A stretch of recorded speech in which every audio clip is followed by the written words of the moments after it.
volver a estar con ustedes. Nosotros más. Gracias.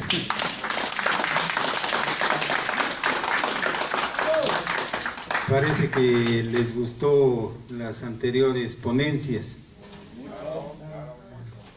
Me encantó escuchar de parte de ustedes porque esa es la intención. No, es un extra, son 2 sesiones.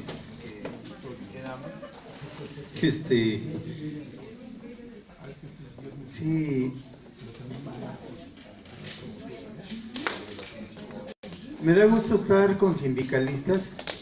A fin de cuentas, yo soy un sindicalista. Gracias a los compañeros del ESME que han ido avanzando paulatinamente.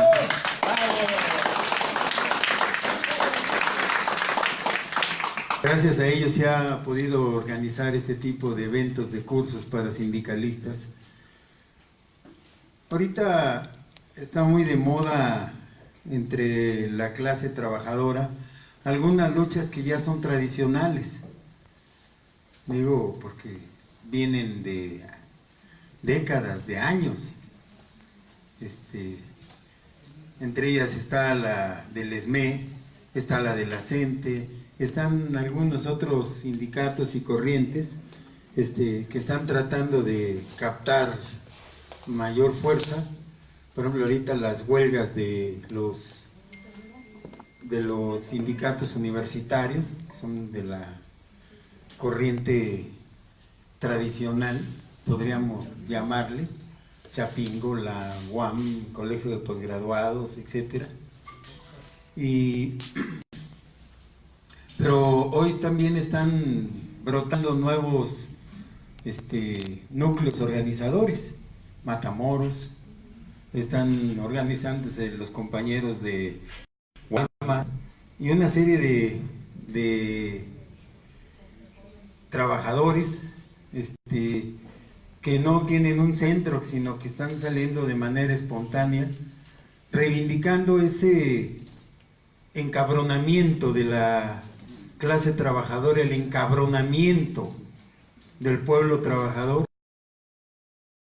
¿Por qué? Porque las condiciones de vida que han sido sometidas han sido casi de semiesclavitud. Bien, ya lo decía Lulú en uno de sus textos. Es un condiciones de semiesclavitud, y hoy empezamos a ver que algunos que antes estaban de este lado empiezan a decir que los trabajadores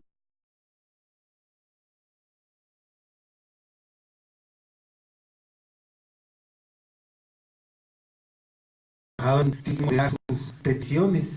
Acá, señores, disculpen, pero ya tenemos años, casi podríamos decir siglos, porque esta es una explotación desde el siglo XVIII. Ya estamos en el XXI. Ya estamos casi cubriendo el 20% del siglo XXI, estamos en el XIX. Ya el próximo año sería la 5ª parte de un siglo. Y todavía nos piden moderar. Digo esto porque es un antecedente, pero también van surgiendo algunos nuevos núcleos, ¿no? Por ejemplo, de sectores que quiero aprovechar la oportunidad que supuestamente entraron a una institución a trabajar o a estudiar con la esperanza de un cambio, de un futuro mejor. El partido Morena fundó algunas universidades, entre ellas una escuela normal aquí en Xochimilco, y esa escuela normal ahorita la tienen cerrada. ¿Por qué? Porque Morena como partido abrió escuelas a los trabajadores. A mí en lo personal me dio gusto como maestro que se abrieran nuevos lugares en donde la juventud pudiera adquirir conocimientos, y jóvenes profesionistas, maestros, le entraron al reto con poca posibilidad de paga, con retrasos, pero con ese deseo de la juventud de comerse al mundo de una sola tarascada, de una sola mordida. Esa juventud que llega, hoy esos jóvenes maestros están sin laborar, les cerraron la escuela. Los alumnos que entraron ahorita, que van incluso en sexto semestre, les cerraron la escuela normal de Xochimilco. Señores, Morena se comprometió, Morena debería de sacar a los estudiantes. He estado comentando, incluso ya se comunicaron con Lulú los maestros, los alumnos. Hace poco hicieron una marcha y al Zócalo, han hecho algunas actividades. Yo les digo esto para que en esa sensibilidad que tenemos los que ya hemos recorrido el camino, ellos son nuevos, yo le digo a Lulú, son virgencitos, son nuevos en este camino, en este andar. Ustedes que ya tienen mayor experiencia, mayor sensibilidad, escuchen, oriéntenlos. Es una lucha que a ellos les corresponde. Decía mi padre, que en paz descanse, él era sindicalista, por eso estoy yo aquí.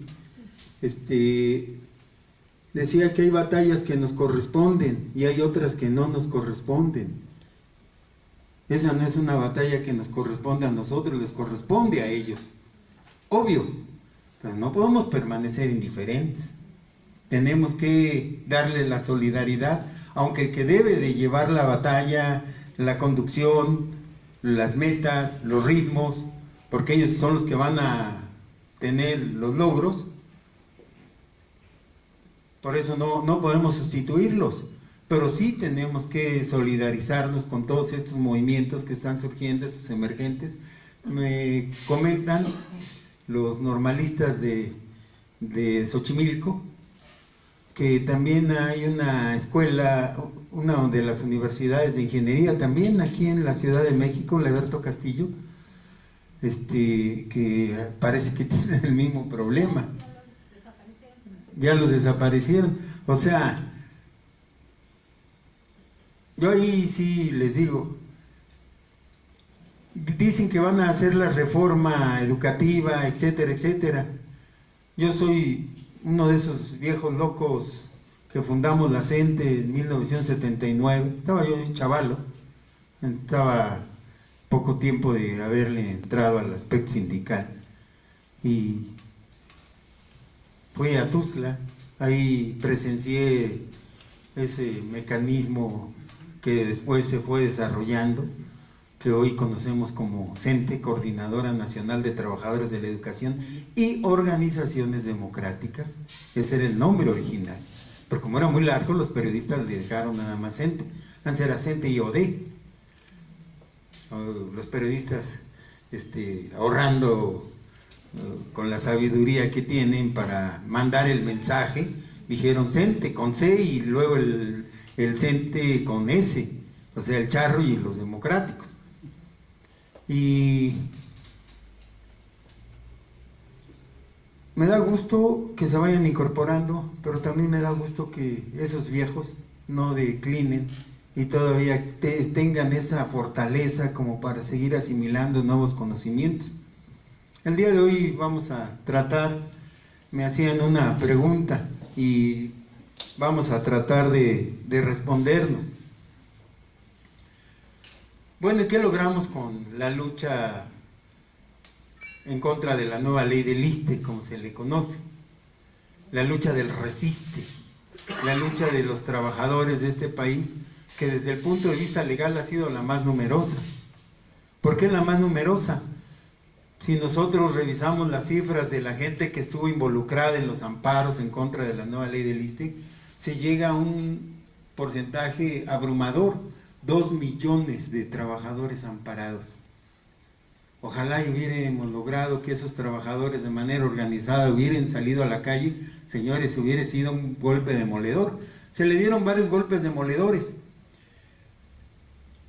Por ejemplo, querían obligar a que la gente decidiera por los bonos o por las cuentas individuales, y estaban presionando.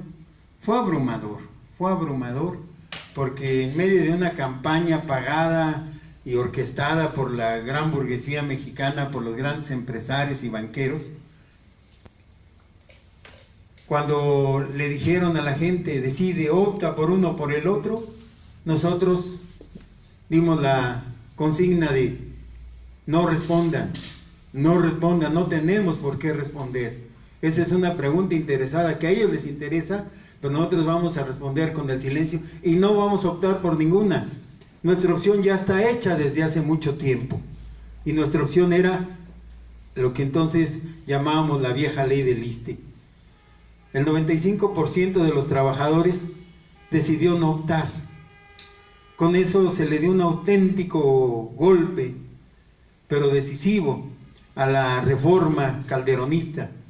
Esta reforma había sido planeada desde que estaba Salinas de Gortari, fueron acomodando la ley. Viene Cerdillo, o Cedillo, no sé cómo le llamen ustedes. Continúan adaptando la ley, la Constitución. Después nos llega el señorito de la Ibero, la chachalaca Fox, el títere de Martita Sagún. ¿Sí lo recuerdan, no? Señor ahí, tan grande de estatura como en su pendejez. Él continuó preparando. Después iba a venir Calderón, pero es cuando se mete ahí López Obrador. Cacalderrón. Y venía él, pero vienen las elecciones y el fraude electoral, evidente, pero el Estado mexicano le da el triunfo a Cacalderrón. Y con el triunfo de Calderón electoral, tenían ya preparada toda la reforma a la ley del ISSSTE.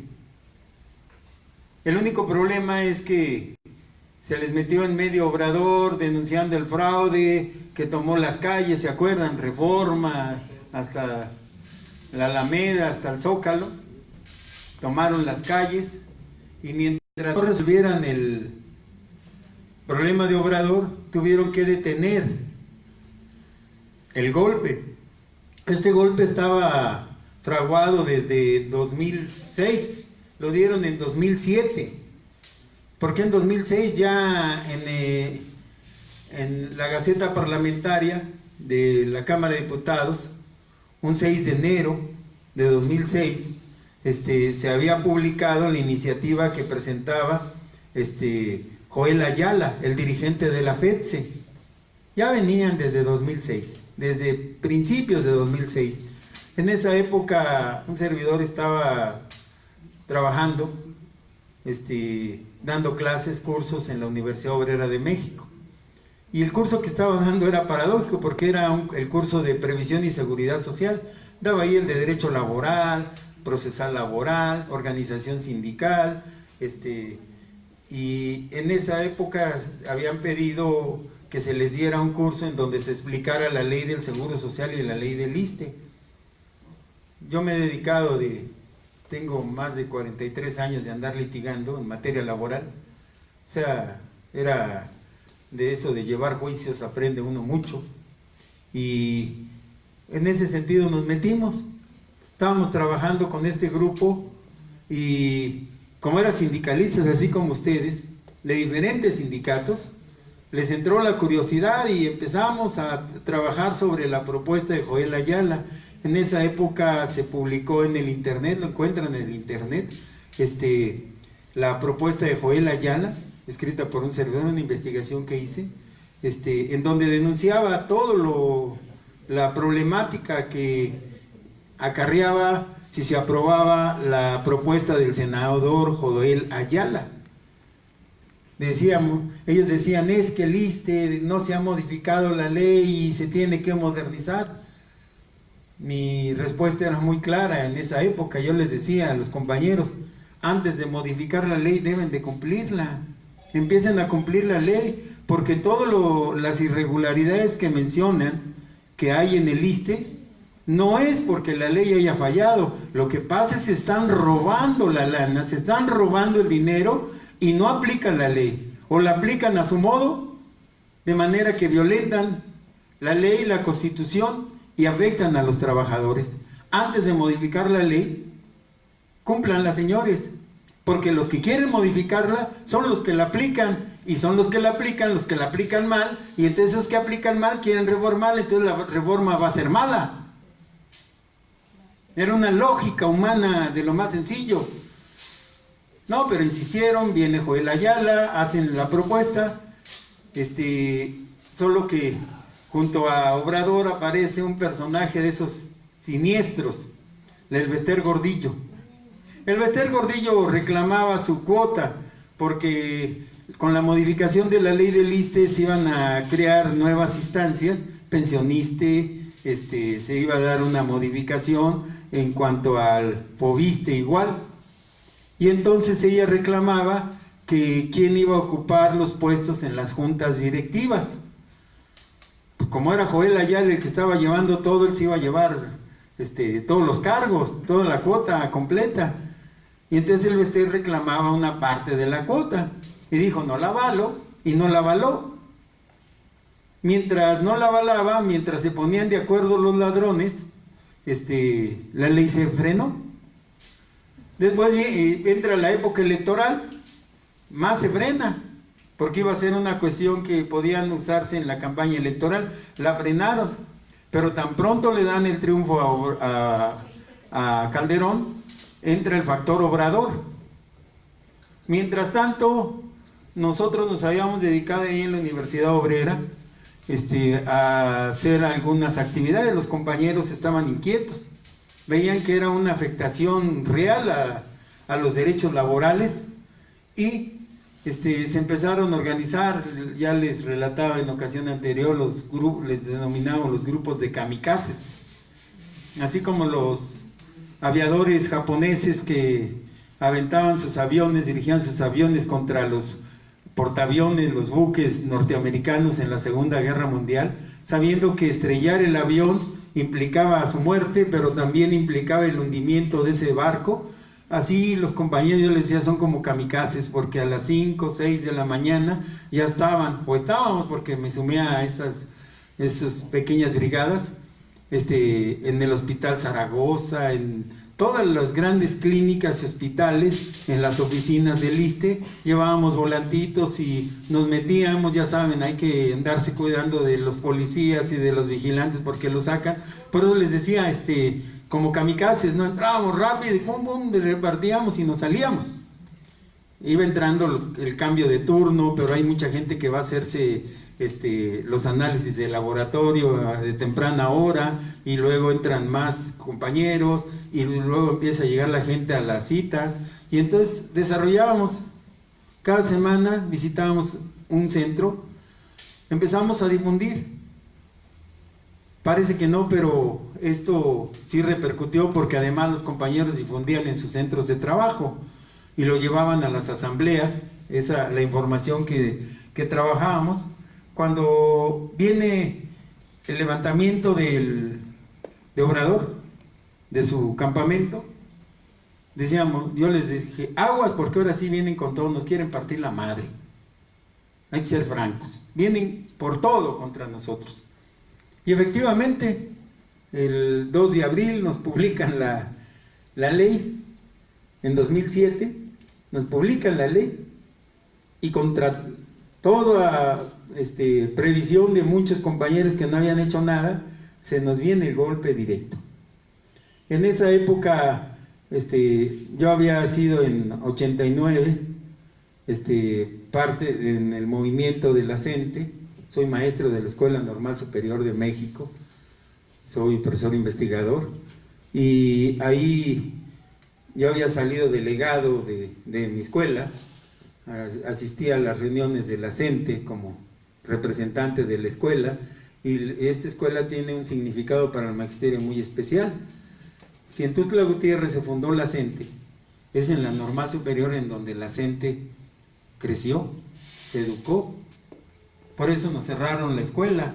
Si ustedes pasan aquí por San Cosme, enfrente del mercado de San Cosme hay una escuela que ya no es escuela, son oficinas de la Secretaría de Educación Pública.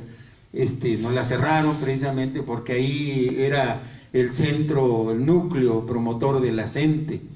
Era una institución en donde se forjaron las direcciones que posteriormente conducirían el movimiento magisterial en todo el país.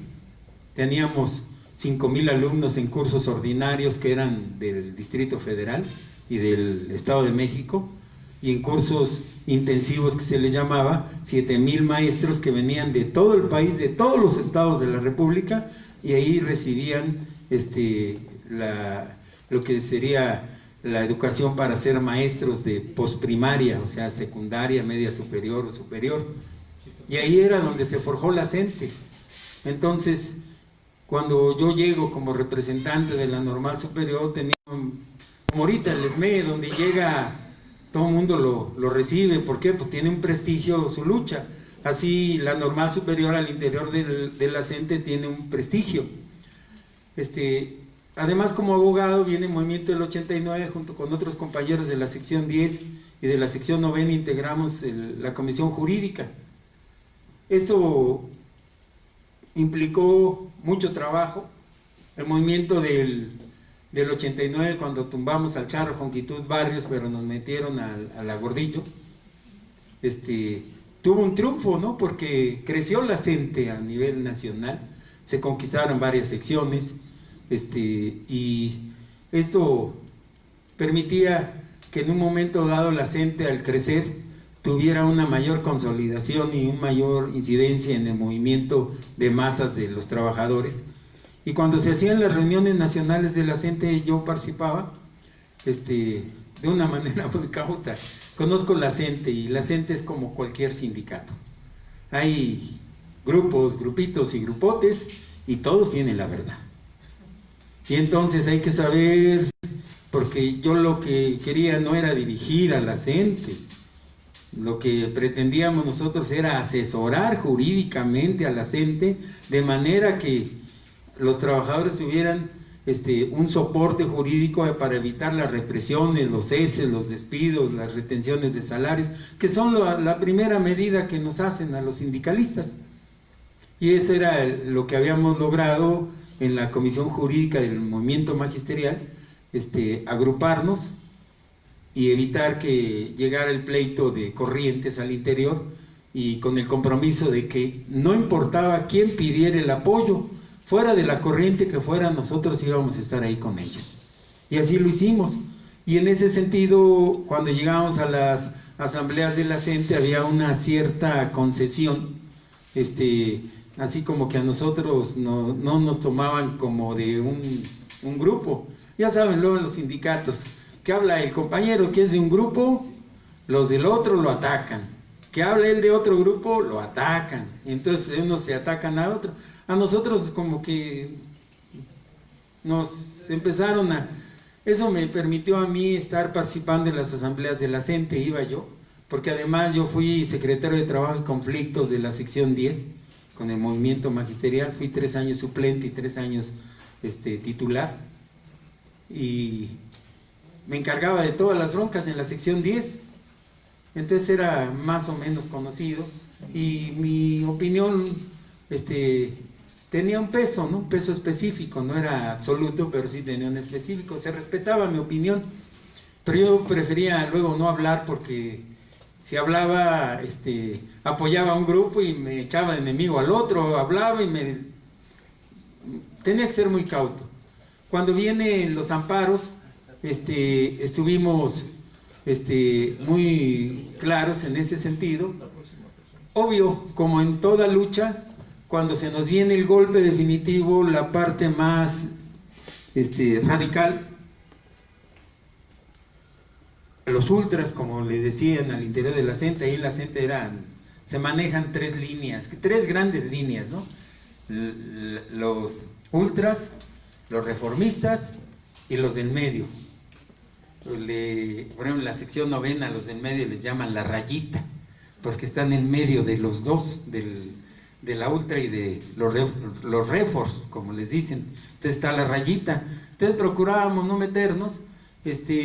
Obvio, la ultra, los radicales decían que el problema de la reforma a la ley del ISSSTE era un problema que debía de resolverse en vía política, porque ese era un ataque político, que ni madres de lo jurídico. En cambio los reformistas decían, no, hay que ver la cuestión jurídica. O sea, eran las dos grandes. Pues los de la rayita, pues hay que ver una y la otra, ¿no? Ya saben, es así en términos muy generales. Y solo que había un sindicato que ahorita está en huelga, el CITUAM, que había tomado la decisión así muy clara, y el CITUAM era en esa época, todavía lo es, uno de los sindicatos de mayor peso al interior del sector educativo. Llega el secretario general a una de las asambleas nacionales de la CENTE con un resolutivo de su Consejo General de Representantes, la instancia máxima del sindicato, en donde decían que el problema en la reforma de la ley del ISSSTE no era jurídico, era político. Señores, entonces, el aplauso total del grupo radical. Bueno, pues tenemos la razón y el CITUAM nos la da. Yo guardaba silencio y bueno, pues eso lo va a decidir la dirección del movimiento. Yo puedo opinar de una forma, pero ellos, si deciden, pues será de esa manera. No por algo la CENTE es lo que es, porque se ha sido capaz de respetarse la opinión mayoritaria. Pero me insistían los de la CENTE, los de Oaxaca y los de Chiapas, que diera yo mi opinión, que qué opinaba. Yo me hice tonto todo el mayor tiempo posible, hasta que de repente ya me dijeron, bueno, ya vas a hablar, abogado. No, me dice el de la 22, el secretario general en esa época, ¿vas a hablar o no? Necesitamos que nos des tu punto de vista.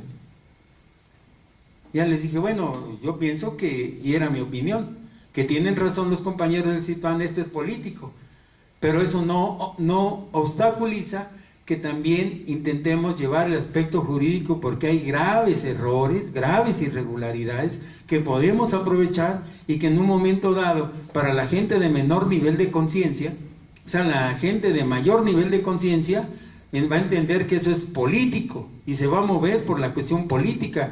Pero la inmensa mayoría del magisterio, de los trabajadores que estamos afiliados al ISSSTE, es muy bajo, y en ese sentido a ellos les llama mucho la atención la cuestión legal. O sea, podemos llegarles con el aspecto, mira, te están afectando, explicándoles la cuestión legal, para que en un momento dado asuman que están siendo lesionados, y en un momento dado paulatinamente vayan derivando hacia la cuestión política. Yo así dije mi opinión. Se me acercó el secretario general del CITUAM, me dijo, ¿sabes qué? Tuvimos una pequeña reunión, la comisión que venimos a la asamblea de la CENTE, y queremos que vayas a nuestra asamblea de CGR. Y bueno, pues, si quieren. Ya cuando llegué ahí me daban 8 minutos para exponer. Digo, no, en 8 minutos mejor me voy. No la hago larga, me dieron 15. ¿Te parece la frecuencia laboral? A frecuencia laboral, así que les dan nada más 8 minutos. 5 minutos. No, afortunadamente en esos 15 minutos logré expresar, y para mi sorpresa el CITUAM ya tenía un desplegado, hay un desplegado del CITUAM, apareció en la jornada por esa época, que decía que nada de amparos ni todo era cuestión política, y después viene el giro. Me informa el secretario general, oye, cambió, el CGR dijo que sí a los amparos. Dijo, bueno, y entonces si el CITUAM estaba girando, cuando llego a la siguiente asamblea de la CENTE, se hacían cada semana por la urgencia del problema, una sorpresa, la ultra, los radicales, llegan y dicen, ya tenemos nuestro amparo contra la ley del ISSSTE. Dije, pues sí, el amparo lo estaban promoviendo los REFOR, no los radicales. Y en este caso ni los REFOR no presentaron ningún amparo, empezó a impulsarlo los radicales. Con eso pues les quitaron el pretexto, y los REFOR tuvieron que sumarse a los ultras, y la CENTE dijo amparos, pero de naturaleza política. Éramos muy claros, y ahí siempre ha sido, el amparo está subordinado a la cuestión política, no la cuestión política subordinada al amparo. Esa es una característica que siempre ha tomado la CENTE. Y se empezó a impulsar al interior. Nosotros mientras seguíamos aquí en la Universidad Obrera y se empezaron a aglutinar, los compañeros empezaron a llamar a gente de otros centros de trabajo y empezamos a hacer, paralelo a esto que les relato de la CENTE, hacer asambleas en el auditorio de la Universidad Obrera. Se ponía hasta la madre en los pasillos, en las escaleras, ponían una televisión afuera para que los compañeros que no podían estar en el auditorio tampoco es muy grande, pero la asistencia era respetable, pero era en los pasillos, en las escaleras, ponían monitores los compañeros de la Obrera. ¿Por qué? Porque la Obrera se llenaba, el movimiento retomó y eran de diferentes sindicatos. Ahí fundamentalmente teníamos a los trabajadores de salud, esos que protestaban contra Joel Ayala, pero que no encontraban ni tenían una instancia como la CENTE. En el sector salud siempre ha habido gente inquieta, pero no ha sido capaz de organizar un grupo, una corriente hacia el interior de su sindicato, como lo ha hecho la CENTE, ¿no? Pero ahí se empezaron a aglutinar, empezaron a llegar de las secciones, o sea, los inquietos de las secciones del Distrito Federal y de otros sindicatos. Llegaron gente estaban llegando ahí gente del Instituto Mexicano del Petróleo, de la Procuraduría General de la República, el sindicato, de la Corte, de la Suprema Corte de Justicia de la Nación, del Tribunal Superior de Justicia. Empezaron a llegar, a acuerparse ahí. Todas estas gentes tenían abogados, o eran abogados. Y entonces les llamó la atención, llegaron, por ejemplo, la secretaria general en esa época del Sindicato de Trabajadores del Tribunal Superior de Justicia, se sumó completamente ahí a lo que armamos, la Coordinadora de Trabajadores en Defensa del ISSSTE, la CODESI, y se integraron los compañeros y teníamos contacto con los de la Corte cuando se empezaron los amparos. Ustedes sabrán que uno de los golpes también que les dolió mucho a los ministros, porque querían desahogar y menospreciar los argumentos que estábamos dando desde el punto de vista jurídico, de que un buen sector de trabajadores de la Corte, incluidos magistrados de los tribunales en materia de trabajo, promovieron amparos, diciendo que esa ley era, o sea, señores, nos podían descartar a nosotros como trabajadores, pero descartar a magistrados, a jueces, a gente al interior del aparato de la Suprema Corte, ahí la Corte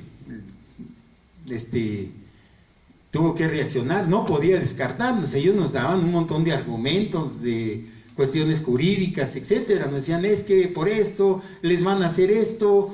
O sea, nos prevenían de todas las trampacerías que hacen en los juzgados para desechar los recursos, etcétera.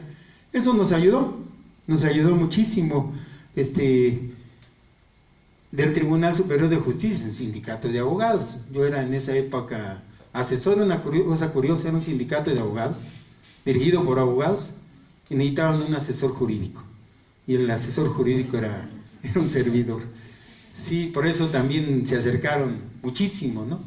Y ahí se empezó a organizar, junto con la CENTE, por otro lado los universitarios, y por otro lado los compañeros que nos aglutinamos ahí en la Obrera.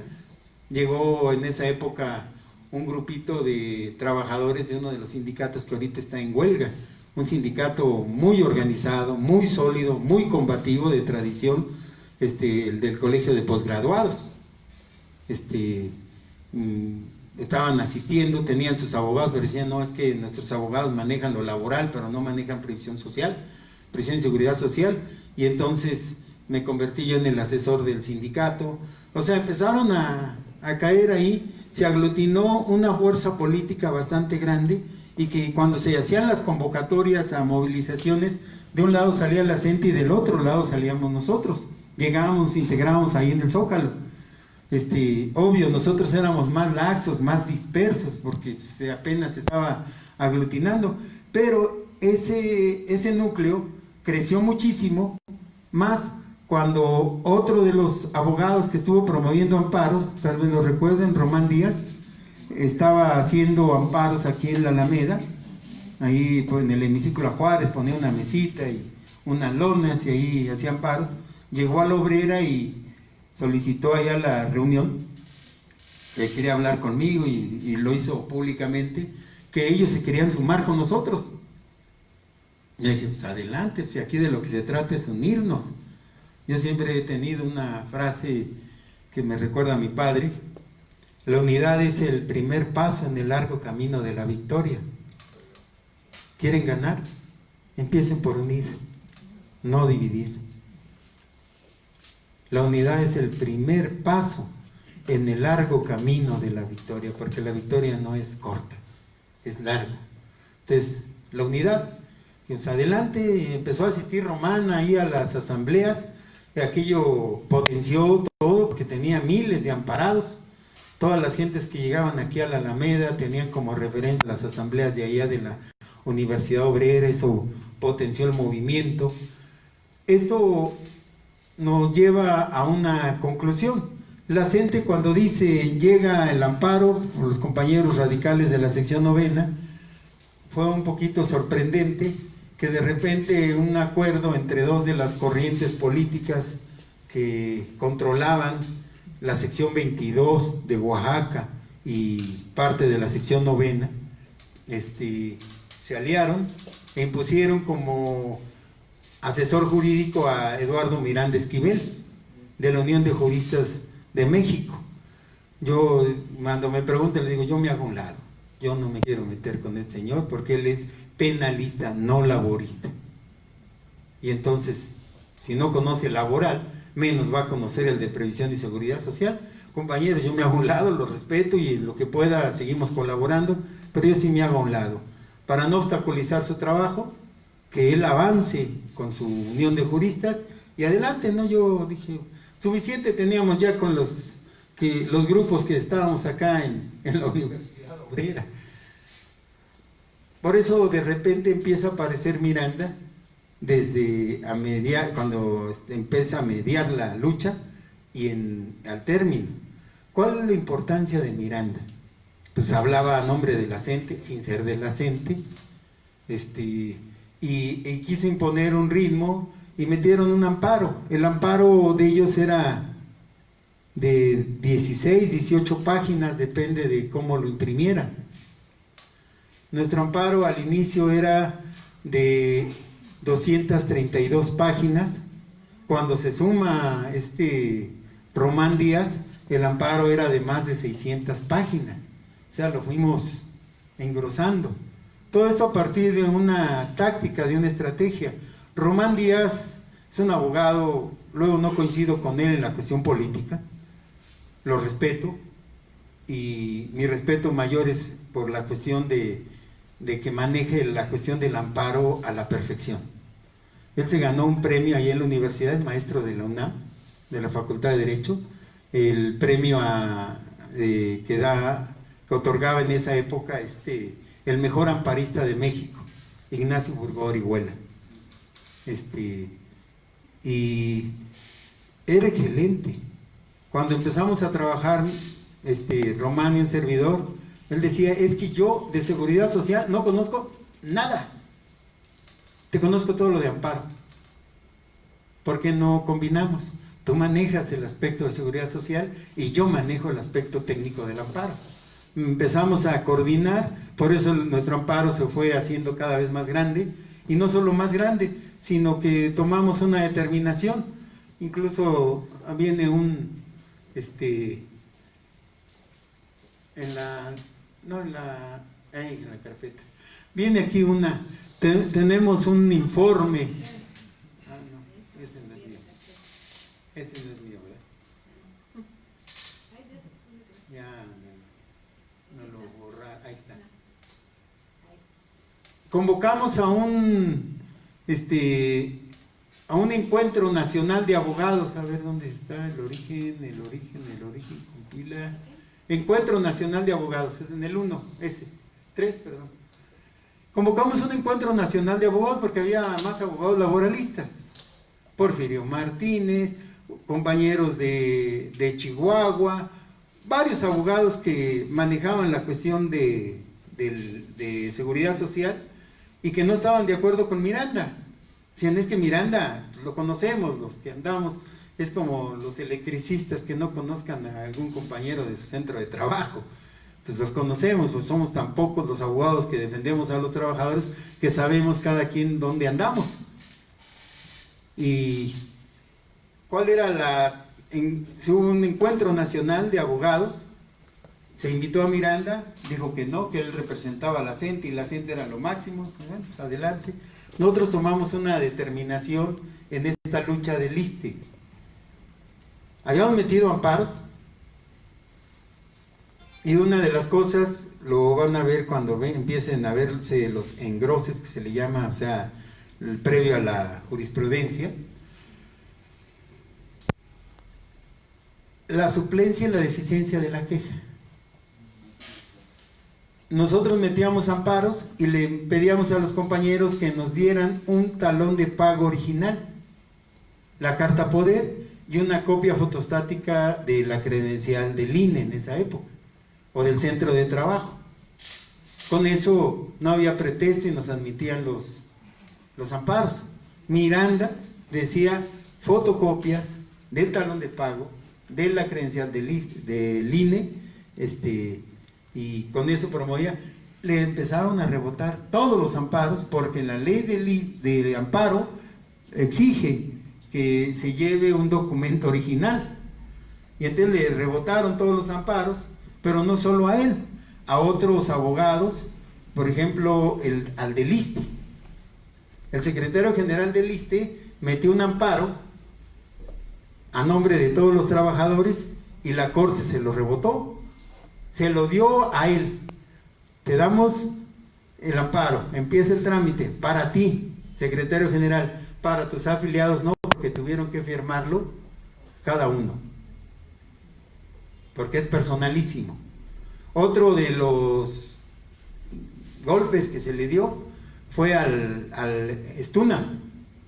Igual hizo lo mismo que el del ISSSTE, le rebotaron al charro del Stunam. Varios así sindicatos les fueron rebotando. A nosotros nos rebotaron algunos. ¿Por qué? Porque Román agarraba y llegaba a toda la gente, no, es que no lo traigo, no importa, métalo, ya después lo corregimos. Métalo, y metió amparos, y empezaron a rebotarle amparos a Román, pero Román tenía un conocimiento que no tenían los otros. Lo rebotaban, se fue a la revisión y ganó la revisión. Una de las jurisprudencias que salen es exactamente la suplencia y la deficiencia de la queja, y la Corte tuvo que reconocer que era deficiente la queja, hay una deficiencia en la queja cuando el trabajador no metía el documento original, y entonces se le tenía que avisar, trabajador, no metiste el original, te doy 3 días para que lo presentes, si no, fuera. Pero eso de que nos enteramos de cuál era el mecanismo, porque ganamos, bueno, ganó Román, en este caso la revisión de la segunda sala, señores, nos dio tiempo de avisarle a todos y todo el mundo empezó a juntar y después a meter los originales que se necesitaban. El que no promovió nada fue el secretario general del sindicato del ISSSTE. Al del Stunam lo obligaron. Cuando nos enteramos de la resolución donde la segunda sala decía que había la suplencia y la eficiencia de la queja, ese es uno de los grandes logros de la lucha del ISSSTE. ¿Por qué? ¿Por qué dirán ustedes? Porque es un logro. Porque si no hubiéramos logrado esa suspensión, esa resolución de la segunda sala, prácticamente los amparos se hubieran reducido a 1000, 2000. Si acaso dentro de esos hubiéramos llegado a 10,000 trabajadores amparados. Pero con esa se logró que si se iban a descartar a más de 200,000 trabajadores que eran entre la CENTE, el Stunam, etcétera, lograron reavivarse y el movimiento no sufrió un golpe. Ese es uno de los grandes logros. Esa es una de las cosas que luego pensamos, bueno, si la lucha era contra la ley del ISSSTE, bueno, primero fue la primer gran batalla jurídica que se gana, evitando que el ejército de trabajadores que está defendiendo sus derechos sufriera una derrota y fuera dispersado y prácticamente aniquilado. Fue la primera gran victoria. A partir de ahí se logró, el STUNAM volvió a meter amparos, volvieron a hacer amparos. A partir de ahí, como nos enteramos, cuando salimos había un mitin, estaban dos grandes contingentes, el del Sindicato Único de Trabajadores del Gobierno del Distrito Federal, los charritos, que todavía parece que continúan por ahí, aún a pesar de que Obrador y todos los demás han gobernado la Ciudad de México. Sí, los charritos.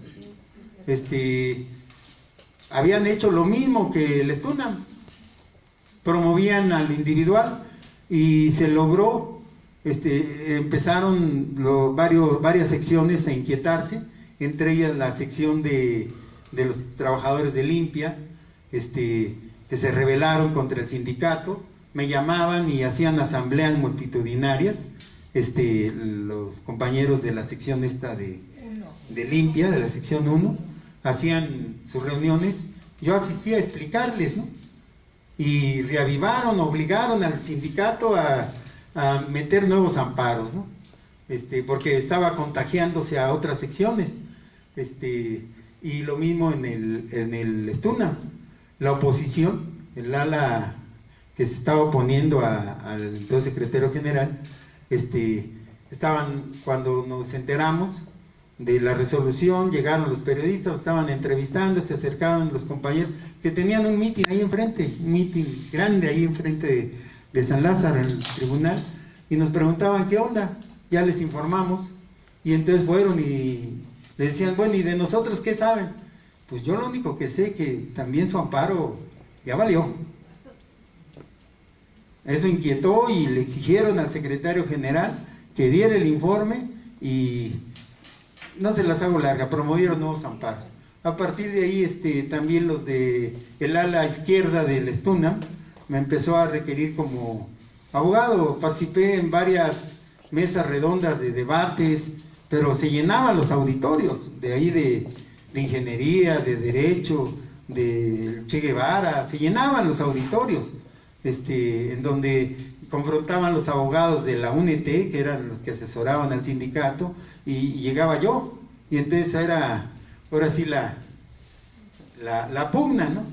Yo por mí decía, bueno, hay que darle una buena patada al charrismo sindical, y si se puede desde el punto de vista jurídico, qué bueno, ¿no? Es una de las grandes satisfacciones. Estuvimos ahí en las asambleas del STUNAM, lo mismo del SITUAM, los que habían acordado que era político, no jurídico. Recorrí todos los centros de trabajo, se hacían reuniones multitudinarias, iba el secretario general del SITUAM y iba yo, íbamos los dos, éramos los que presidíamos las reuniones. Fue algo gratificante ver cómo, un ejemplo, salí de la CIME, de acá que está acá en Azcapotzalco, y CIME Azcapo, y salí, ahí estaba la UAM, Azcapotzalco, cerca. Ya llegué pregunté y me dicen, no, es allá, ya me fueron, ya saben, el clásico, allá. Llegué a una explanada, estaba mucha gente afuera, y dije, ese debe ser el auditorio. Llego y hacia la entrada y vi que estaba todo bloqueado. Le digo a una compañera, le digo, ¿me permite pasar? Y bien molesta, me dice, con toda razón. ¿Y qué? ¿Usted va a entrar? Y yo, ¿cuándo? Discúlpeme, yo no sabía. O sea, yo la estaba desplazando y ella quería entrar, no podía entrar, y yo sí quería entrar. Le digo, es que soy el ponente.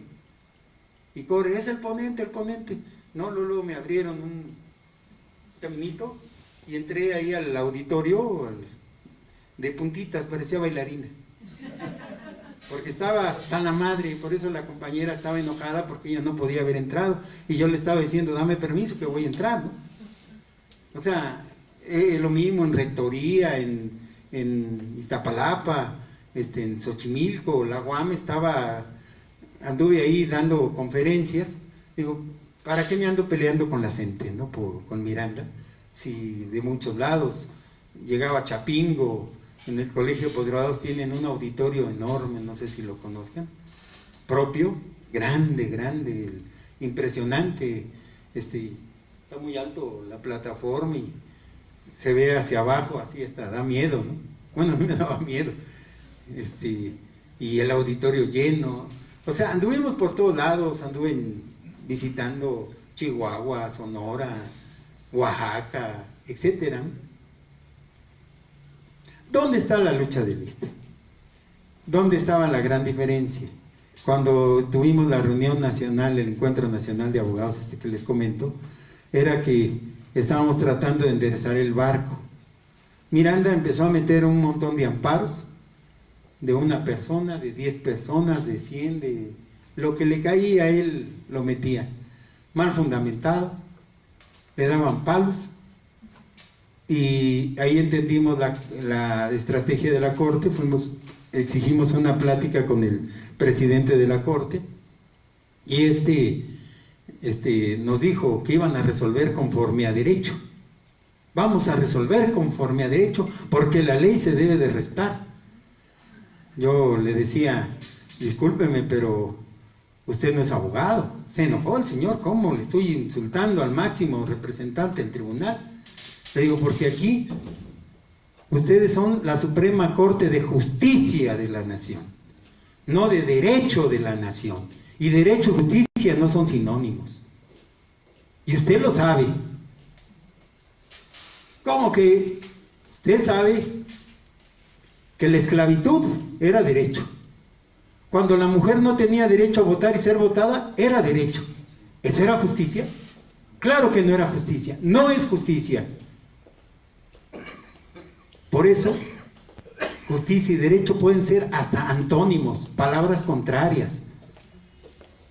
Entonces, no queremos que nos aplique aquí el derecho, queremos que se nos aplique la justicia, porque ustedes son Suprema Corte de Justicia, no de Derecho de la Nación. Y entonces justicia, y la Constitución nos habla de justicia, justicia social. Así es que no queremos que nos diga aquí que conforme al artículo, no, ni madres. Tenemos como trabajadores un derecho inalienable que es el de la previsión y seguridad social. Y conforme a ese derecho que está plasmado no solo en la Constitución, sino en los convenios internacionales, queremos que se resuelvan los amparos conforme a ese derecho. Pero el derecho de la justicia, no el derecho positivo, no el de la escuela de Kelsen, de Hans Kelsen.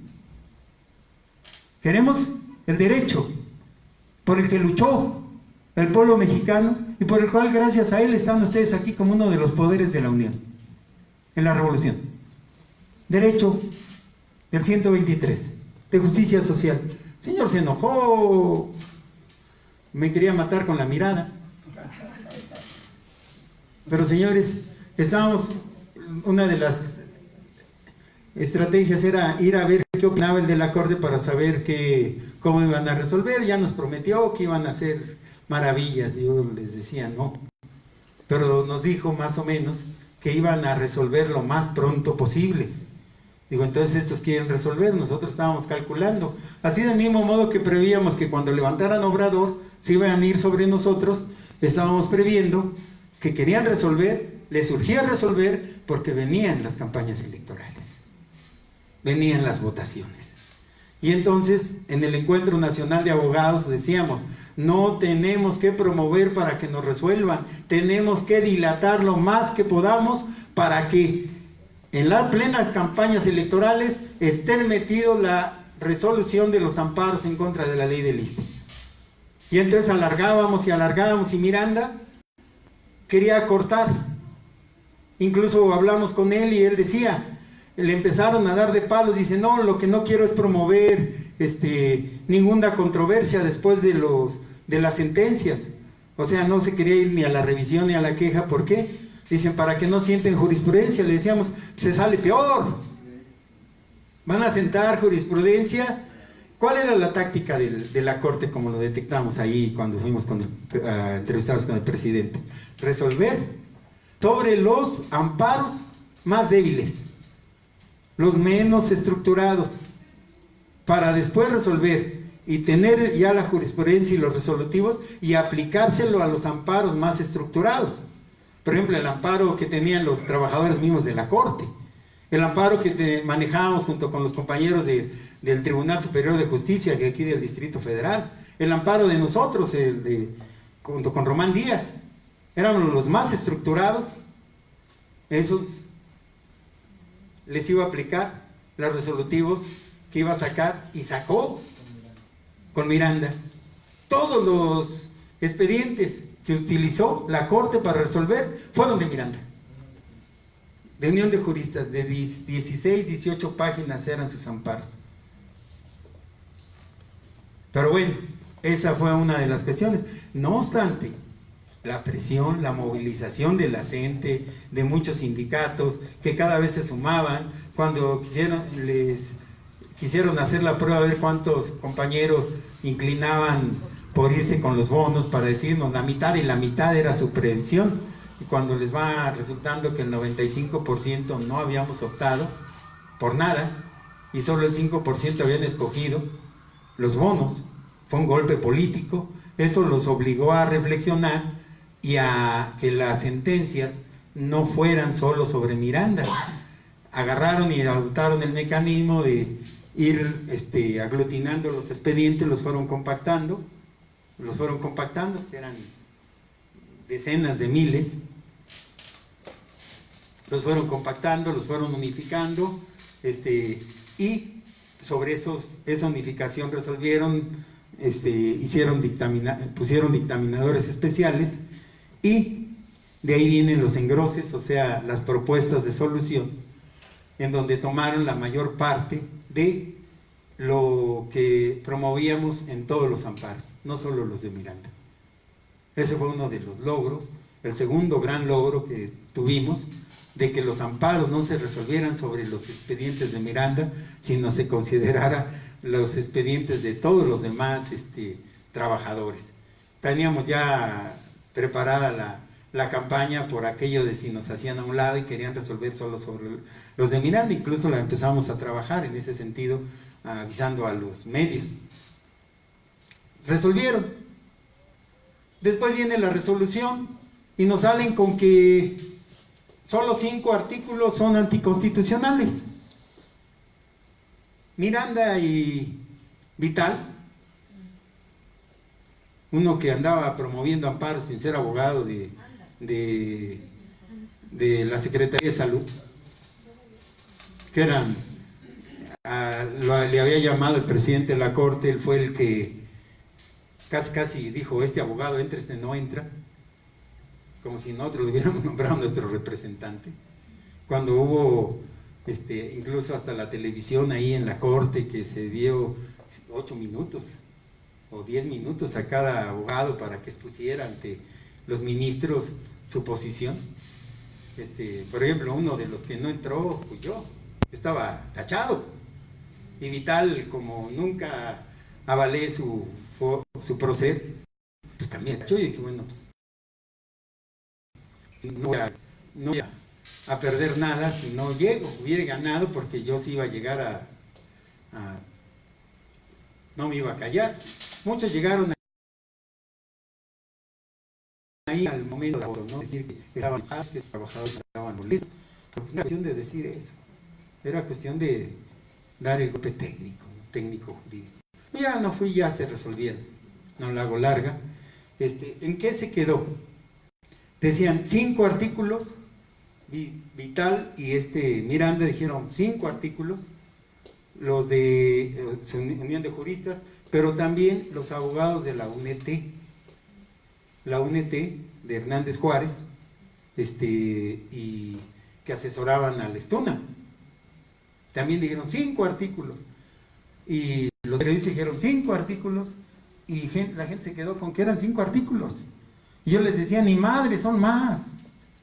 Son más. Ahorita vemos un cuadrito en donde podrán apreciarlo. Son 41 los que tumbamos. Obvio, la corte dijo 5. Y con eso a muchos compañeros, bueno, 5, casi una derrota, ¿no? Pero moralizó. Si hubieran dicho que en ese momento eran 40 y después encontramos el 41, señores, hubiera sido un éxito político en contra del Briagoberto, este multiasesino llamado Felipe Calderón. Pero bueno, vamos a pasar ahí, tenemos un cuadro. Voy a empezar por ese cuadro.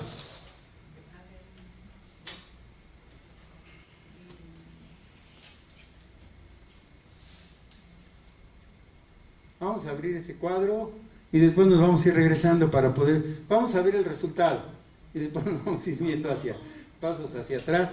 Tenemos 2 sesiones, nada más les recuerdo. No, ese es el de las jurisprudencias. Es uno que está en Excel. Es el único en Excel. Omisiones de la corte. A ver, ese cuadro es del ISSSTE, sí, cierto, sí, es ese. Bueno, es que tiene... Córrete hacia izquierda. Jurisprudencia, donde dice jurisprudencias. Más al inicio. Estamos hasta arriba. Sobre vete hasta el inicio. Afiliados al ISSSTE. Hay que entender la problemática del ISSSTE.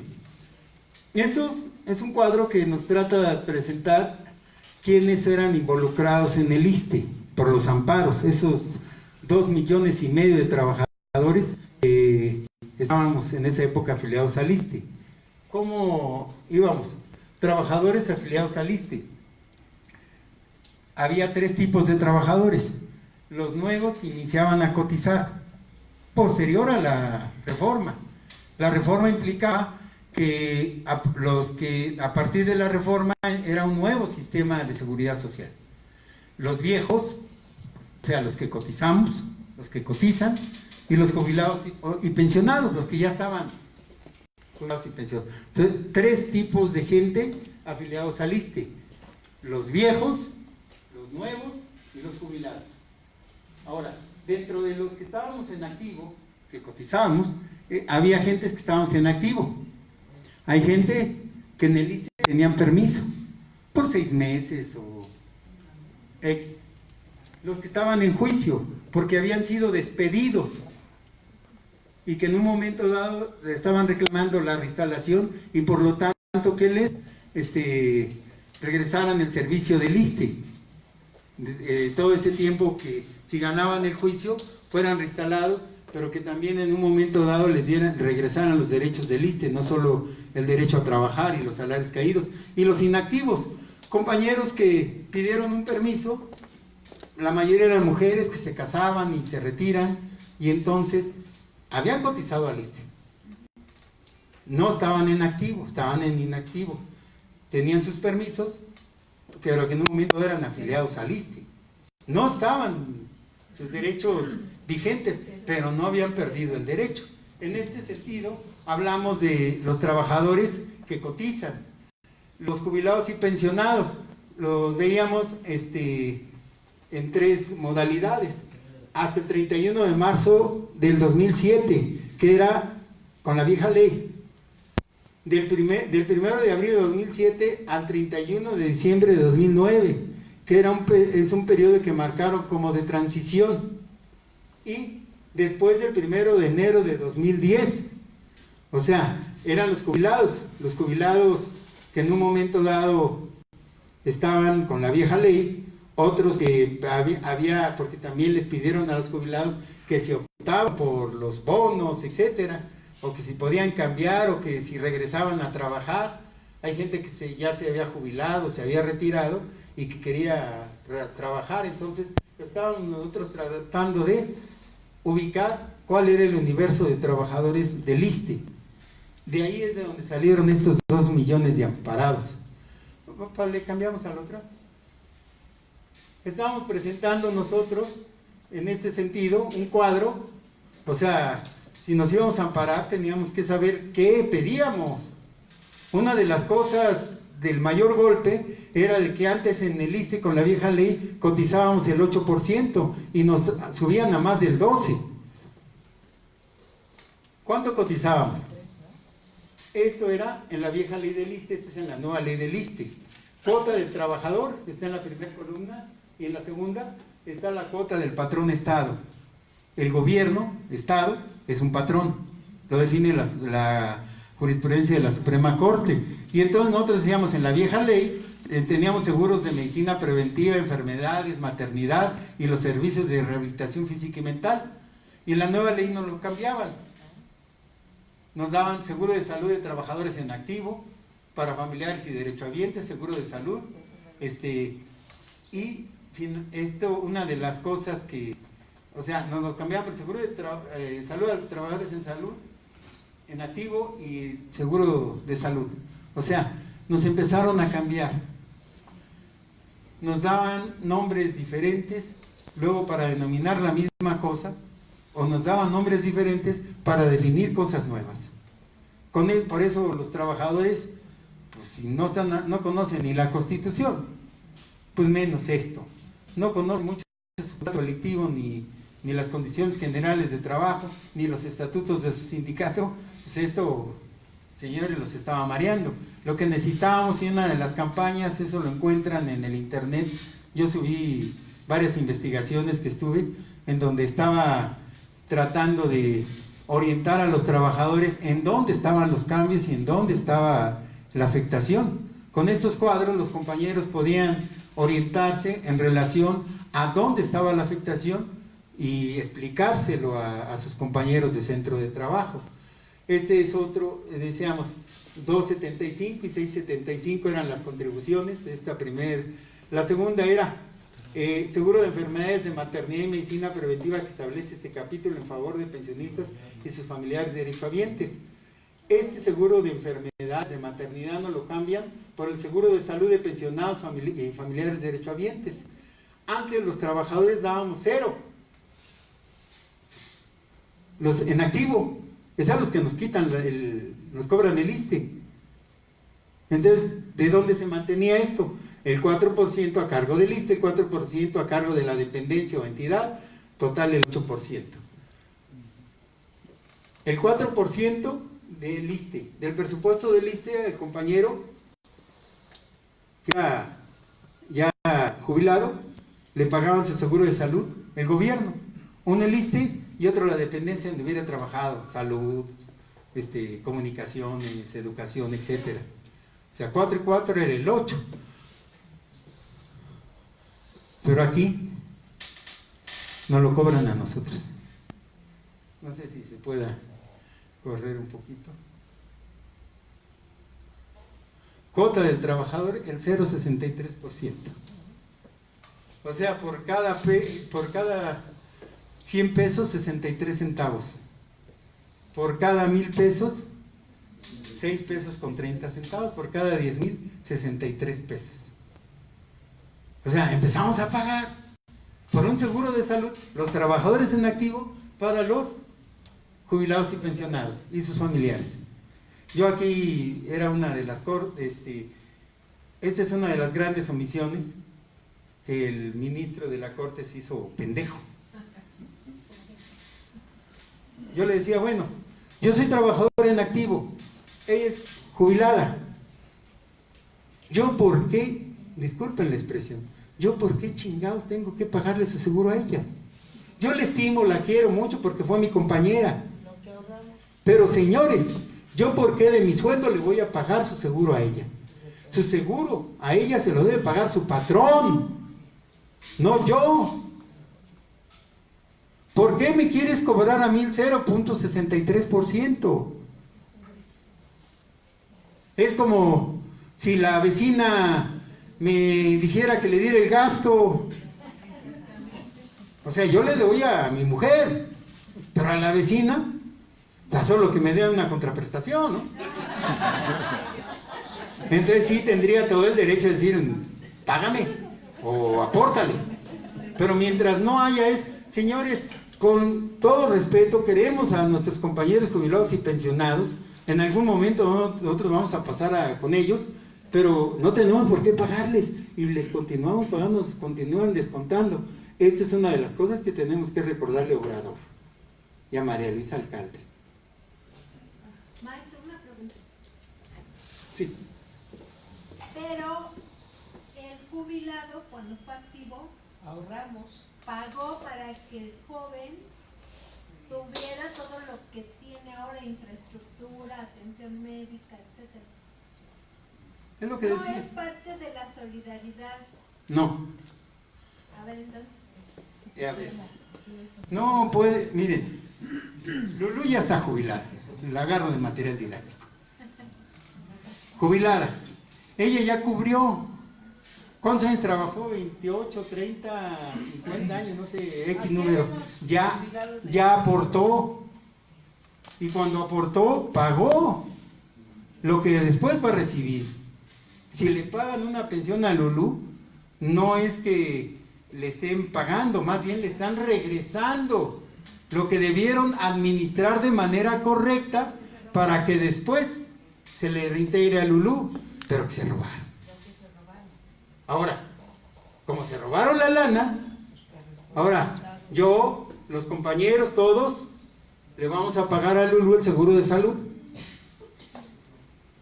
La queremos mucho. Pero el Estado se gana. No, ni contraprestación nos da, caramba.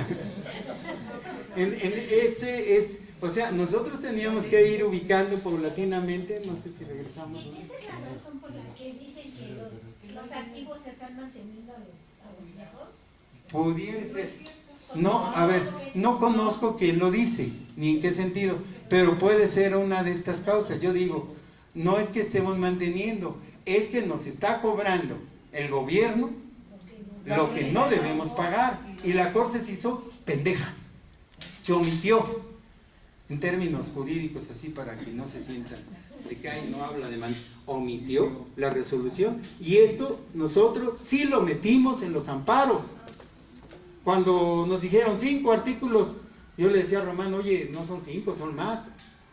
Le digo, pues, oye, no solo es el volumen, mayor número de páginas para los amparos, sino que un abogado sabe que si yo al juez le pido 5 puntos, él va a resolver sobre 5 puntos.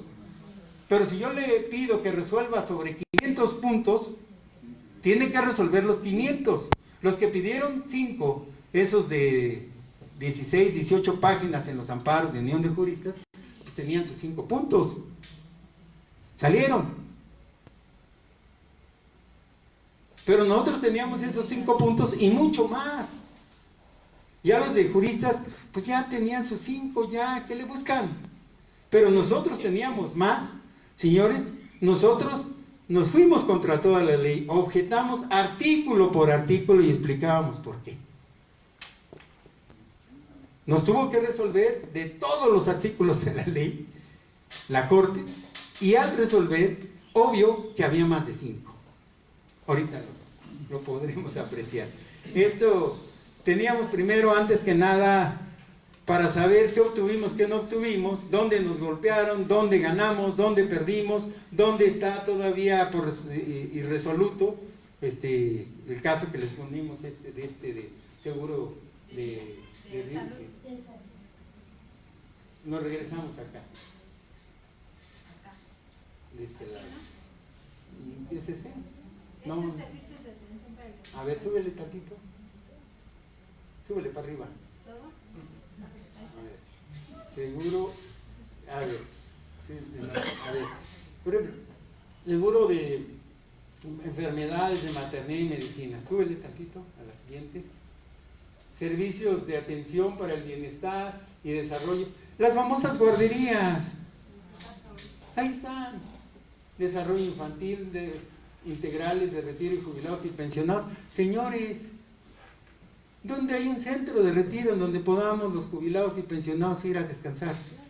tipo Huastepec. No existe. Para el ISSSTE no existe. No existe. ¿Cuál era? Están violando la ley. Nosotros reclamamos para cubrir íntegramente el seguro de riesgos de trabajo. Nosotros no tenemos por qué pagar. Si un compañero se accidenta, el que tiene la obligación de pagar es el patrón. La prima que establezca anualmente conforme a las evaluaciones actuariales para el pago de jubilaciones. Nos la cambiaron. La jubilación y pensión nos lo cambian por el retiro de cesantía de edad avanzada o vejez. Nos los van cambiando. Algunos se preguntarán, ¿dónde está la diferencia o en qué se asemejan la pensión de la jubilación? Señores, desde el origen de las palabras, jubilar viene de júbilo. Es una palabra bíblica. El jubileo. El jubileo. La alegría.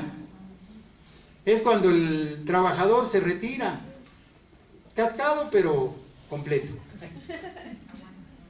Todavía aguanta 2 que 3 danzones, un paseo, etcétera. ¿Sí? Ese es júbilo. Vida, nada te debo, estamos en paz. Pensión es de pesar.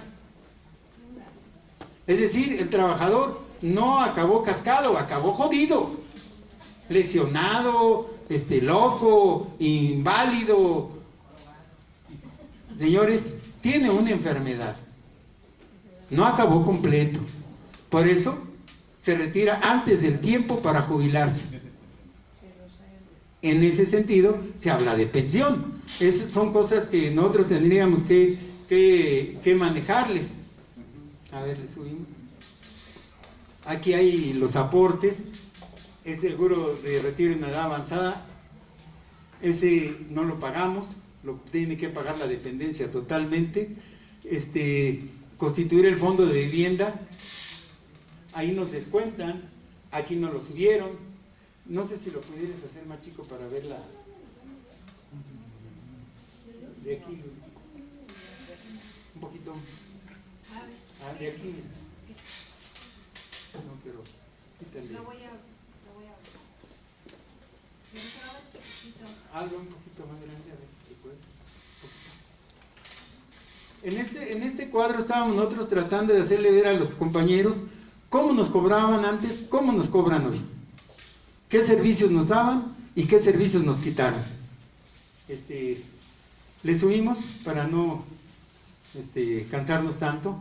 Es el fondo de vivienda, prestaciones relativas a presas a mediano y corto plazo, sistema de ahorro para el retiro, el SAC, que tanto se ha hablado aquí, el porcentaje restante se aplicará, etcétera, etcétera. Señores, 10.63. Del 8% del salario, nos lo suben de un golpe al 10.63, nos quitan 2.63 más. Es decir, más casi el 30%. 8 contra casi 3. O sea, ahorita pagan el 10. No, pagamos más. Va aumentando. Este es de un solo golpe. En ese momento, 2007, nos lo estaban incrementando. Y van a poder revisar y a incrementar. Así lo dejaron abierto. De un golpe nos metieron del 8% al 10.63. Esa es una de las características. Cuota, jubilación. Por ejemplo, hoy nos lo cambiaron al siguiente. Aunque pudimos lograr detener el golpe aquí. Pensión por jubilación equivalente al 100% del promedio del sueldo básico de su último año de servicio, y su percepción comenzará a partir del día siguiente a aquel en que el trabajador hubiese disfrutado el último sueldo antes de causar baja. ¿Cómo nos podíamos jubilar? No sé si le podemos subir para arriba. No, 2007, vamos a ver. En 2007, mujer, varón, por ciento. En 2007 la mujer se podía jubilar a los 28 años de servicios, no había edad. El varón a los 30. En 2008 igual, 2009 igual, no hay edad mínima. Pero, cuando va aumentando la cuota del trabajador, es 3.500, o sea que nos cobran por pensionarnos el dinero que se está guardando para que Lulú se pueda jubilar tranquilamente. Aquí nos lo van subiendo al 4.25, 4.550, 5.750, es decir, nos lo van aumentando paulatinamente. Nos lo fueron aumentando hasta el 2012 y ahí ya se frenaron, porque no han tenido la capacidad para revisarlo. El día que quieran revisar van a causar todo un movimiento. O esperamos que se levante la gente a protestar. Es esta la característica. Le subimos, le cambiamos, perdón. Esa es jubilación, retiro. Otro de las prestaciones es retiro por tiempo de servicios y por edad. Aquí nos lo han ido aumentando. 55, 56 y ahorita estamos en 60 años de edad. Antes no había edad. Hoy nos pusieron y nos han ido aumentando. Ahorita se quieren jubilar 60 años de edad. Tiempo de servicios. Sueldo básico. ¿Cuánto nos pagarían? A ver, se las explico. En 2009 requerían 55 años de edad, 15 años de servicio y les daban el 50% de lo que hubiera correspondido a la pensión o jubilación. A ver, si la compañera se retira por edad avanzada o tiempo de servicios, no le van a pagar el 100% de la pensión, le van a pagar el 50%. Y ese 50% le van a pedir que mínimo tenga 55 años de edad y 15 de servicios. Y aquí nos los van aumentando. Y aquí van aumentando la edad. Y aquí nos van aumentando el sueldo básico. Por una característica, no es realmente un aumento, es que son más años de servicio y más años de edad. Otro de los cuadros, retiro en edad, cesantía. A ver, vamos cambiando. ¿No quieren el inalámbrico? Bueno, ahorita cámbiale al otro mismo. Cesantía. Cesantía. Son los cuadros en donde quedó contemplado, porque luego los compañeros nos preguntan, bueno, ¿y en qué quedó? Siempre es el resultado, ¿no? Lo mismo, cesantía en edad avanzada, 60 años mínimo, 10 de servicio y el sueldo básico. Cuando hablamos de invalidez, otro de los cuadros, porcentaje del sueldo básico, año de servicio 50%, 52 va incrementando, es decir, si tengo 15 años de servicio me dan el 50, tengo 16 me dan el 52, tengo 17 el 55, tengo 18, ese es cómo quedó el cuadro de invalidez. Artículos no aplicados. Sí le podemos ampliar aquí. Para ver, un poquito menos. Ahí. Bueno. Tengo un cuadro que me indica cuántos artículos se lograron tumbar o que no se aplican por los amparos contra la ley del ISSSTE. Decíamos hace rato 5, decíamos nosotros, ni madre, son más de 5. Y ahí decían, bueno, ahí viene la pregunta lógica del trabajador, bueno, explícame, ¿cuántos? O sea, aquí te los voy señalando. Vieja ley del ISSSTE, nueva ley del ISSSTE. Se aplican. Sección primera, generalidades. Se aplica del 48 al 59. y no se aplica este. En la vieja ley, generalidades, sección primera generalidades, no se aplica para los por cuestión de amparos. Se aplica para los compañeros de nuevo ingreso, los que ingresaron en 2007. Eso sí les partieron toda la... Pero la jurisprudencia de la Corte me indica que estos artículos de la nueva ley no se aplican para los viejos, los de antes, hasta el 15, que entramos el 16 de marzo de 2007. Ya del 1 de abril ya es otro rollo, a eso sí les aplican esto. A nosotros nos deben de aplicar esto. Estoy señalando qué artículos. No estoy diciendo genéricas, estoy diciendo del 48 al 59 nos aplican a nosotros. Ella ingresó nueva, a ella le aplican del 73 al 83 de la nueva ley. Yo me amparé. Los que me deben de aplicar son del 48 al 59. En el aspecto concreto de generalidades. Este otro, pensión por jubilación, se nos aplica el 60. A ellos les aplican la tabla 2 del ISSSTE después de la Corte. O sea, esto viene dentro de las publicaciones. Aquí fueron 12 artículos, aquí es 0. Son 12 artículos de la vieja ley que se aplican. Son 7 artículos de la nueva ley que no se aplican. ¿En dónde? ¿Qué obtuvimos? Concretos. No fueron 5 artículos. Les estoy diciendo cuáles artículos de la vieja ley se siguen aplicando. Aquí tuvimos 12, aquí 7 de la nueva no se aplican. Cuando seguimos revisando, no sé si le puedo subir para arriba. Sección tercera, pensión de retiro por edad y tiempo de servicios. Aquí no lo manejan como pensión por vejez. Del 61 al 66, en 63 se aplica tabla 3 del ISSSTE después de la Corte.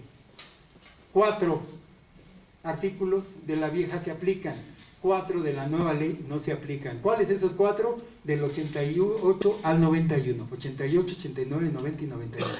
4 artículos de la nueva ley no aplican, porque nos aplican los 4 de la vieja ley.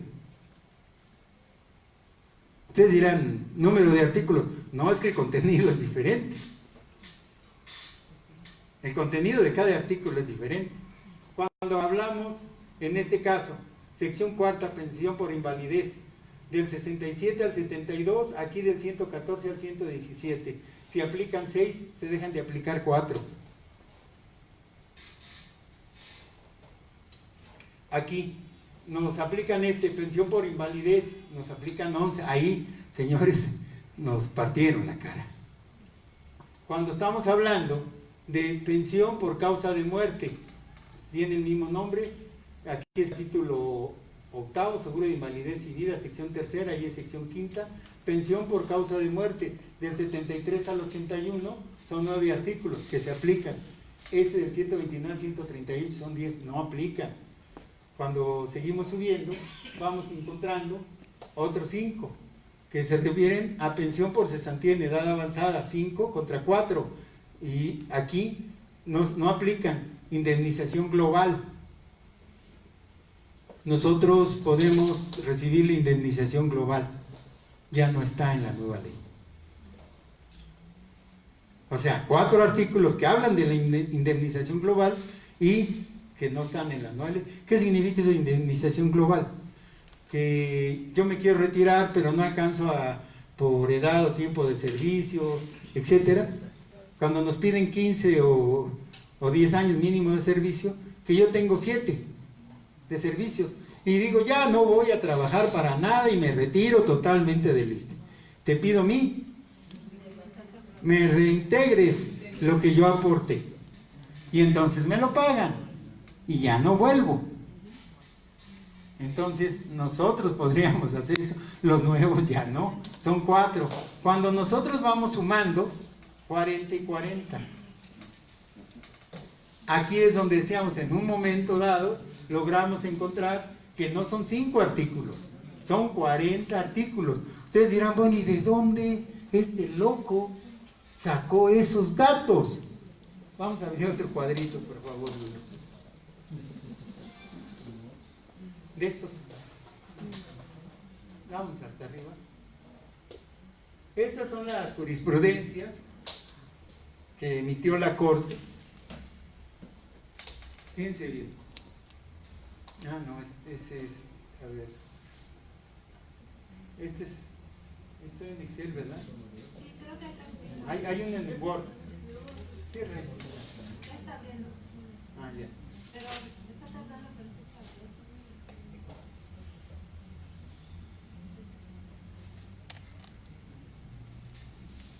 A ver si está en conocimiento.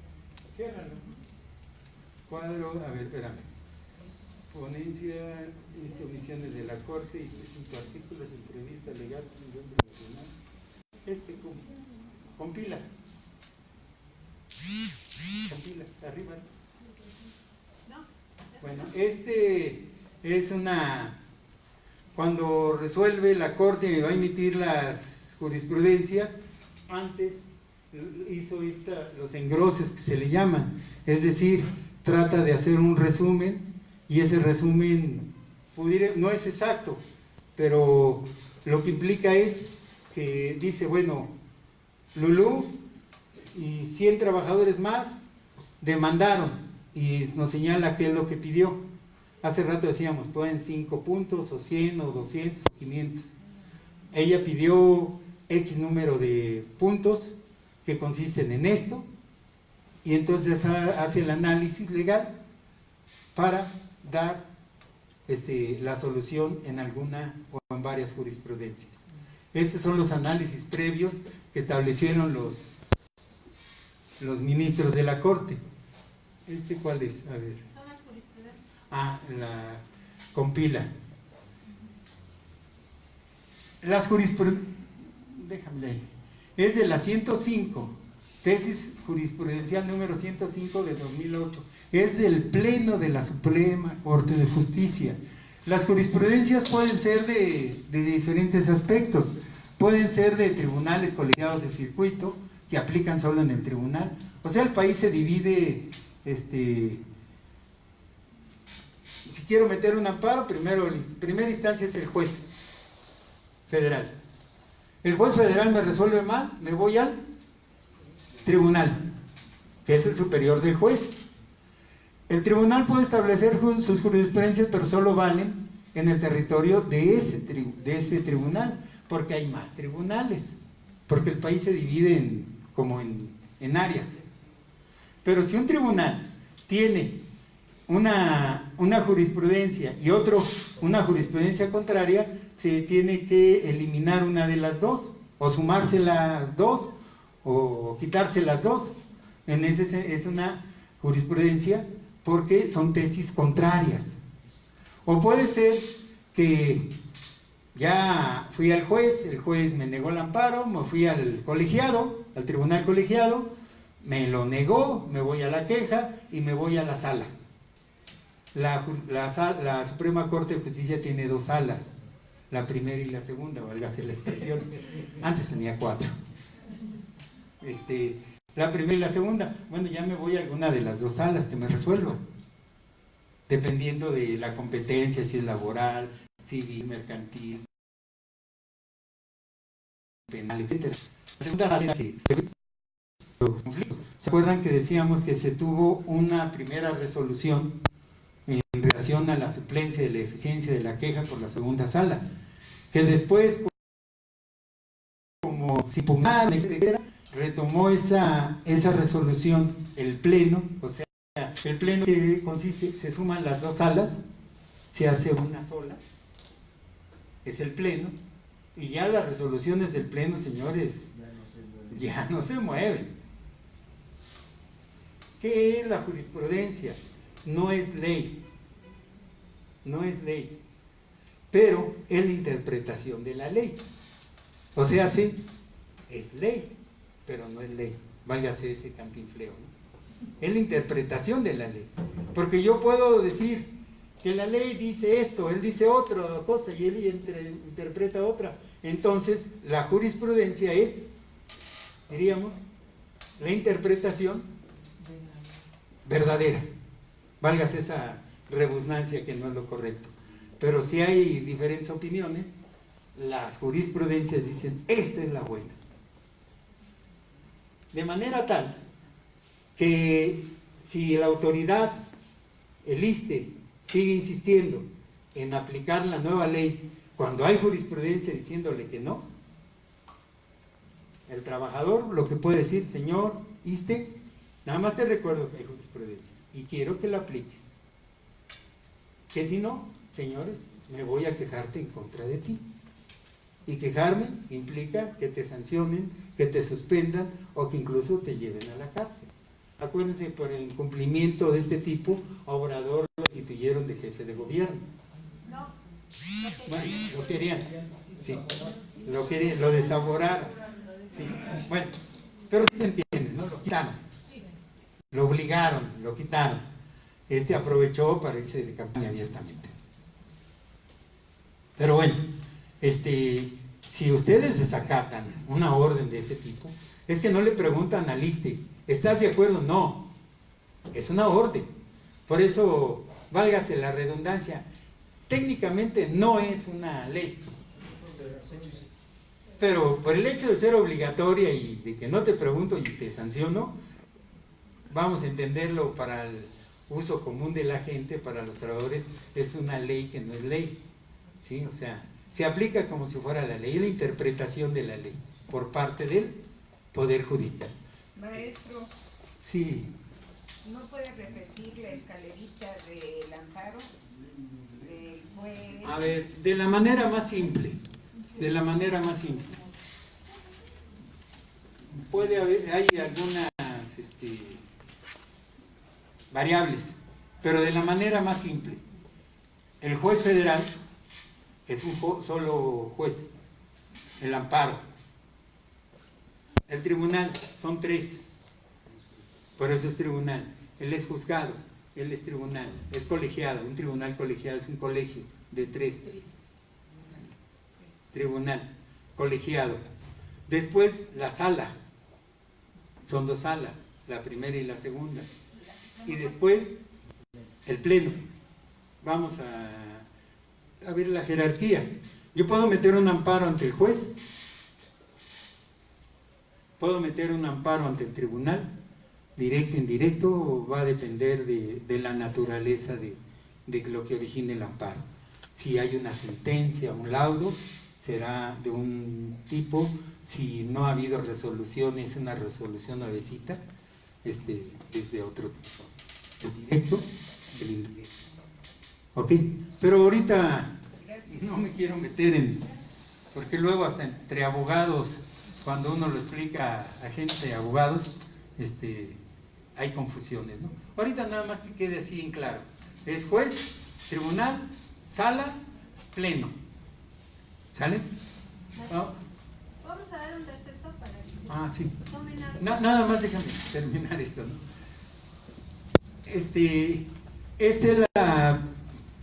Incluso el pleno lo toma. ¿Recuerdan que decíamos fue el primer golpe, la primera gran victoria jurídica? Cuando se logró que se le diera la oportunidad a los compañeros que no habían logrado meter los originales. Esta es la tesis jurisprudencial 105. Van de la 105 a ¿cuál? Vamos hasta el final, Lulu.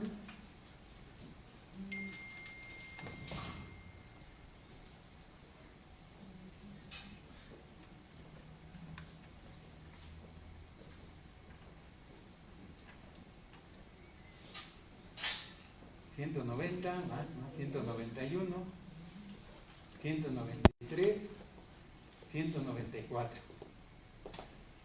De la 105 a la 194, ¿cuántas jurisprudencias son? 89 jurisprudencias.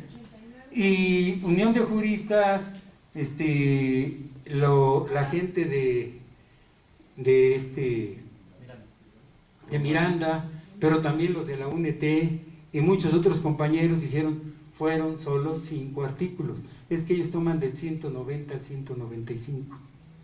O sea, solo analizaron las jurisprudencias de la 190 a la 195. Ellos jamás se tomaron el atrevimiento, el trabajo de leer qué decía la 105, y qué decía la 106, y la 107, y la 108. ¿Todas son de 2008?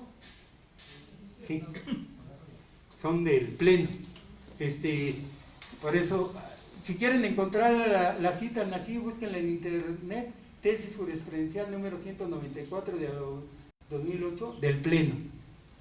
Así, búsquenla en internet y les va a brincar. Vámonos a la 105, que con eso para irnos a suplencia de la queja deficiente en materia de trabajo. Opera en favor del trabajador cuando el acto reclamado afecta algún interés fundamental tutelado por el artículo 123 de la Constitución Federal. Si hay un acto que yo reclamo que está soportado en el artículo 123 de la Constitución, soy trabajador y acredito mi calidad de trabajador. Entonces, señores, hay la suplencia en la deficiencia de la queja. ¿Qué significa esto? Que como yo no soy abogado, aunque utilice un abogado y expreso mal lo que pido, no lo pido de manera correcta, señores, me tienen que decir, ¿qué quieres? No te entiendo, explícate. Si no lo haces, tomaré yo la decisión. Y si lo hago, corrijo. En este caso no estaban aportando un elemento. Entonces la Corte debió de haber revisado y haberse enterado de que el trabajador no cumplía los requisitos formales para que se diera cauce, trámite a su amparo. Y entonces hay una deficiencia. Señor, ¿sabes qué? La ley de amparo dice que debiste de haber metido el original. No lo metiste. Te tengo que avisar al domicilio que tú dijiste para notificaciones y te doy 3 días a partir de esa notificación para que exhibas tu documento. Pues ese fue el primer golpe. ¿Qué ganamos? Este fue el primer madrazo. Les digo, ahí nos hubieran disuelto. Yo ahí es donde le reconozco la habilidad a Román Díaz. Es así, gente muy especial. A algunos les va a caer muy bien, a otros no. Cada quien su gusto, ¿no? Yo sí, mis respetos totales y absolutos, porque sin él esto no hubiera salido. Y ahí intervenimos, estábamos colitigando, pero ahí yo fui más bien, como dicen, la porra. ¿En qué consistió su habilidad? En saber detectar esto. Él fue el que identificó. Sí, o sea, es como cuando un mecánico, por poner un ejemplo así, entendible, ya tiene años, décadas de ser mecánico, que de repente nada más por oír el motor dice, esto tiene... Exactamente. Tienen esa habilidad. ¿Por qué? Porque maneja esa rama del derecho. Por eso él confesaba, yo no manejo la de previsión y seguridad social, manejo lo general, que cualquier abogado conoce. Lo que sí te manejo es ahí eso, déjamelo y yo me los llevo. Tú encárgate de meter el soporte de previsión y seguridad social, la cuestión laboral. Pero sí, es una de las grandes triunfos de esa que conseguimos, pues que nos consideraran, porque ya los jueces federales así en ese estaban diciendo, no metió correcta el amparo, se le desecha, se van al colegiado, se le desecha, se va a la sala, se corrige. Sí, aquí no hubo problema, aquí hubo problema y allá se soluciona. No sé si me explique, o sea, usando esa jerarquía, por eso hablamos de la segunda sala, que le corrige la plana al juez federal y al colegiado, en la queja, en una queja. Siempre y cuando quieran hacerlo conforme a la ley. El primero se los regresa y uno dice... Yo meto un amparo. El juez me va a decir, ¿sabes qué? Tu amparo está mal fundado. no tienes motivo para amparo, te lo desecho. Me voy a la revisión, me voy al tribunal, le digo, oye, acá no me consideró esto. Estás mal, hombre. Fuera. Y entonces, puedo irme a la queja. Para ya irse a la queja hay que tener mucho cuidado porque ya empiezan sanciones. Aquí no hay problema, aquí no. Pero si ya meto una queja y es totalmente improcedente, nada más por ver qué pasa, me pueden sancionar.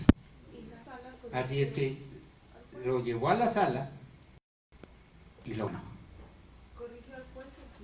No, él no corrigió. El tribunal, la sala le dijo al del colegiado y al juez, ¿sabes qué? Estás interpretando mal la ley. La ley se debe de interpretar de esto. Hay suplencia en la eficiencia de la queja. Se lo corrige. Pues son órganos superiores, ¿no? En la sala, ya después es el pleno. La segunda sala le dijo, estás mal. ¿Hay suplencia En la eficiencia de la queja deficiente en materia de trabajo. Primero había sido de la segunda sala y después la agarra la corte así como para evitar que alguien más, ¿cómo se llama? Lo quisiera reinterpretar a algún tribunal o algún juzgado, no, lo agarra el pleno y dicen, ¿saben qué? Hay esto. Así es que ya lo decidió la segunda sala, porque ¿qué tal si meten a la primera? Y la primera emite una jurisprudencia contraria, ya la tomó el pleno y dice, ¿saben qué? Esto es lo que queda. Punto. ¿Les gusta o no les gusta? Esto es lo que queda. Por eso es jurisprudencia del pleno. Cuando empiezan a enumerar de la 105 a la 194 de 2008, empiezan con la jurisprudencia, para que no les quede duda. Algún canijo que quiera, algún abogado, algún juez, etcétera, que quiera revivir algo, aquí, de esto, no lo puedes revivir, ya está muerto. Pero vamos un ratito a un receso, ¿no? Un relax.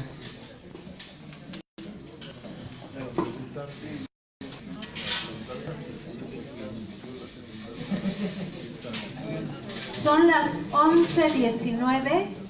Regresamos a las 11:40. ¿Está bien? 11:40.